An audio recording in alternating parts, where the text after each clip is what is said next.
예로 이정우 선수의 샌프란시스코 자이언츠의 시티 커넥트 저지 팔뚝과 모자엔 이 도시를 상징하는 우리에겐 금문교로 잘 알려진 골든게이트 브릿지가 그려져 있고,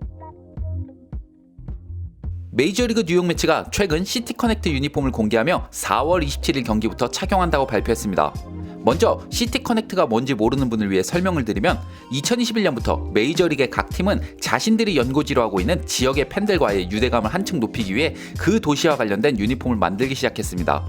예로 이정우 선수의 샌프란시스코 자이언츠의 시티 커넥트 저지 팔뚝과 모자엔 이 도시를 상징하는 우리에겐 금문교로 잘 알려진 골든게이트 브릿지가 그려져 있고, 해발 1600m에 위치해 마일 하이라 불리며 고산지대에 자리한 도시인 덴버를 연고로 하는 콜로라도 로키스 옷엔 로키 산맥을 그대로 그려 넣었습니다.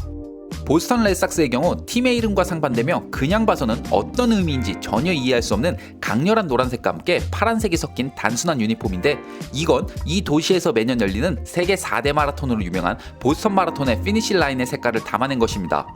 이처럼 대부분의 팀은 연고지의 특성을 잘 반영한 시티 커넥트 유니폼을 만들었지만, 이번에 새롭게 선보인 매치의 것만큼 아주 디테일하게는 잘 드러내지 못한다고 생각합니다. 그럼 뉴욕 매치의 시티 커넥트 저지를 자세히 보겠습니다. 세계 최고의 마천루로 수없이 많은 빌딩이 솟아있는 곳, 이런 뉴욕을 미국 사람들은 콘크리트 정글이라고 부릅니다. 이를 반영해 어두운 콘크리트 색깔과 재료의 특성을 담아 유니폼의 전체적인 색감으로 표현했습니다. 그리고 짙은 보라색이 곳곳에 묻어있죠.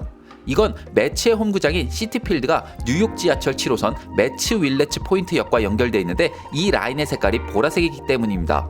전세계 지하철 가운데 가장 많은 역을 지니고 있는 뉴욕 지하철이라 그런지 이번 시티 커넥트 저지엔 뉴욕 지하철과 관련된 것이 굉장히 많습니다. 세로줄의 핀스트라이프를 자세히 보면 동그라미와 다이아몬드로 구성되어 있습니다. 뉴욕 지하철 노선도에서 다이아몬드는 급행열차를, 원형 표식은 일반 열차를 나타냅니다.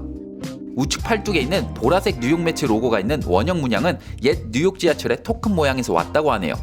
여기에 더해 모자 안쪽에 다채로운 색깔로 이루어진 뉴욕 지하철 라인도 그려져 있습니다. 그리고 매치가 있는 퀸즈 지역과 맨해튼을 잇는 퀸즈보로 대교도 여러 곳에서 볼 수 있습니다. 모자 정면에선 이 다리를 그대로 그려 넣었고, 팔뚝과 하이 옆엔 이 철교의 상단뼈대를 본뜬 문양의 라인을 넣었습니다. 매치에 따르면 뉴욕 지하철과 다리와 관련된 의미를 유니폼에 많이 투영한 이유는 뉴욕 자체가 지하철과 멋진 다리들로 유명한 곳이기도 하지만, 팀과 팬들을 서로 이어주는 매개체로 이만한 의미를 담을 수 있는 것이 없기 때문이라고 합니다. 거기에 유니폼 전면 하단엔 뉴욕이 세계 최고의 도시이자 전 세계에서 온 사람들이 모여 사는 자부심을 드러내는 더 월드 시티라는 글씨도 자수로 넣었습니다. 사실 뉴욕 매치는 새롭게 선보인 유니폼뿐만 아니라 원래 뉴욕을 너무나 잘 나타내는 팀이었습니다. 이 부분에선 미국 프로스포츠 팀 중 이 팀만한 곳이 없다고 볼 수 있는데요. 매치라는 이름부터 광역 도시권을 의미하는 메트로폴리탄에서 온 것이며, 로고를 보면 뉴욕의 마천루와 퀸즈보로 브릿지 실루엣이 고스란히 담겨있죠. 거기에 이 팀을 상징하는 색깔인 오렌지와 파란색은 뉴욕의 오랜 역사까지 품고 있습니다. 뉴욕은 영국의 식민지 이전 네덜란드인들이 먼저 개척한 곳으로 네덜란드의 수도인 암스테르담에서 이름을 따와 뉴 암스테르담으로 시작된 도시입니다.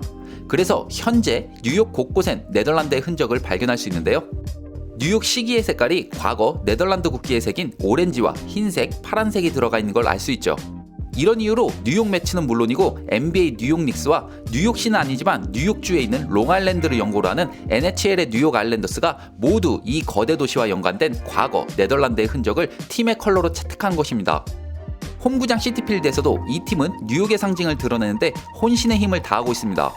빅 애플이라는 별칭을 지닌 뉴욕, 이를 놓치지 않은 매치는 시티필드 밖에 커다란 사과 조형물과 함께 경기 중 뉴욕 매치 선수가 홈런을 치면 외야에 설치된 빅 애플이 솟아오르며 관중들의 호응을 유도합니다.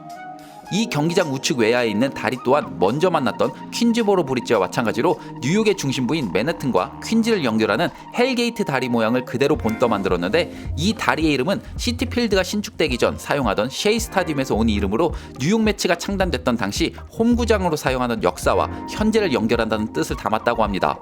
지금까지 살펴본 바와 같이 뉴욕 매치는 뉴욕에 대한 모든 것에 진심으로 집착하고 있는 모습을 느낄 수 있습니다. 사실 이 구단이 이럴 수밖에 없는 이유는 너무도 명백하죠.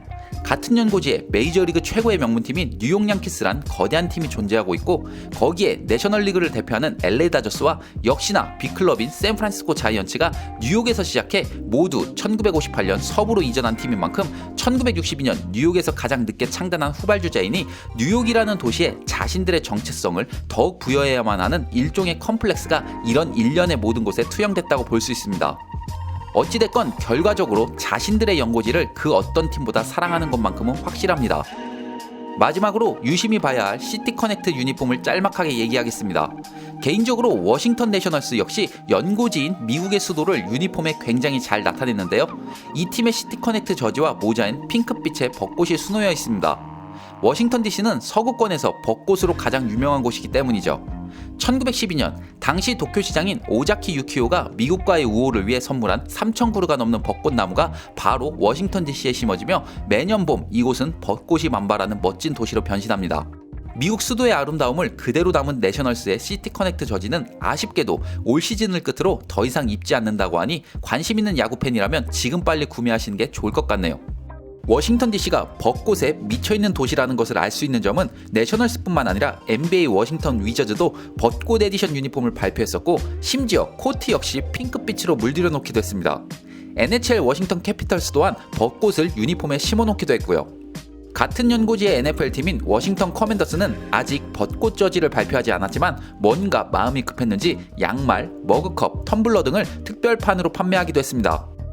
이번 2024 시즌 매츠와 필라델피아 필리스가 이미 시티 커넥트 저지를 발표 및 착용을 완료했고, 5월 3일 템파베이 레이스, 5월 10일 디트로이트 타이거스, 5월 17일 클리블랜드 가디언스, 5월 25일 세인트루이스 카디널스, 5월 31일 토론토 블루제이스, 6월 14일 미네소타 트윈스 등 각 팀들이 이 날짜에 시티 커넥트 유니폼을 입고 첫 경기에 나섭니다. 6월 21일 LA 다저스는 메이저리그 팀 처음으로 두 번째 시티 커넥트 유니폼을 발표하는데, 아마도 2021년 선보인 첫 번째 것이 기존 다저스 유니폼과 너무 비슷해 그동안 팬들 사이에서 말이 많았던 것을 고려해 또다시 제작하는 것으로 추측됩니다. 참고로 현재 메이저리그 30개 구단 중 시티 커넥트 저지를 발표하는 구단은 뉴욕 양키스와 오클랜드 애슬레틱스 딱 두 팀만 남았습니다. 사실상 기업들이 수익 측면을 고려하지 않고 운영하고 있는 우리 KBO의 특성상 연고지의 특징이나 역사와는 관계가 없는 모회사의 광고판에 가까운 유니폼을 보면 팬의 입장에서 메이저리그는 유니폼 자체만으로도 더욱 친근감이 느껴지는 것은 어쩔 수 없는 것 같습니다. 앞으로 우리 프로스포츠 구단들 또한 팬들과 공감할 수 있는 유니폼 제작이나 마케팅을 활발히 하길 바라며 영상 마치겠습니다. 시청해주셔서 감사합니다.